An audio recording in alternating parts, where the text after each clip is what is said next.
Good news, మరోసారి తగ్గిన gas cylinder ధరలు. తెలుగు రాష్ట్రాల్లో ఎంతంటే వాణిజ్య గ్యాస్ వినియోగదారులకు శుభవార్త. వరుసగా 4వ నెలలో కూడా వాణిజ్య గ్యాస్ సిలిండర్ ధర తగ్గింది.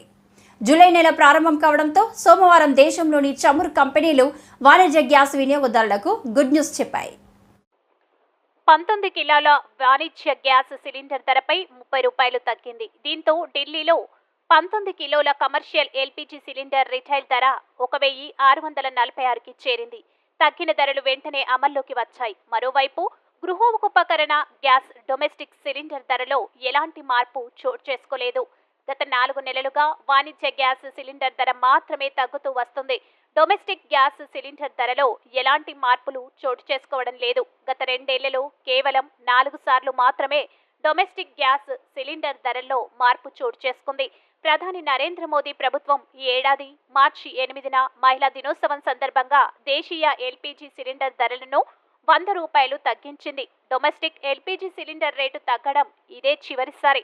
అప్పటి నుంచి డొమెస్టిక్ సిలిండర్ ధరల్లో ఎలాంటి మార్పులు చోటు చేసుకోలేదు. తాజాగా వాణిజ్య గ్యాస్ ధర మాత్రమే తగ్గడంతో రోడ్ సైడ్ టిఫిన్ బండ్లు, రెస్టారెంట్లు, హోటళ్లు, డాబాలు వంటివి నిర్వహించేవారు ప్రయోజనం పొందుతున్నారు.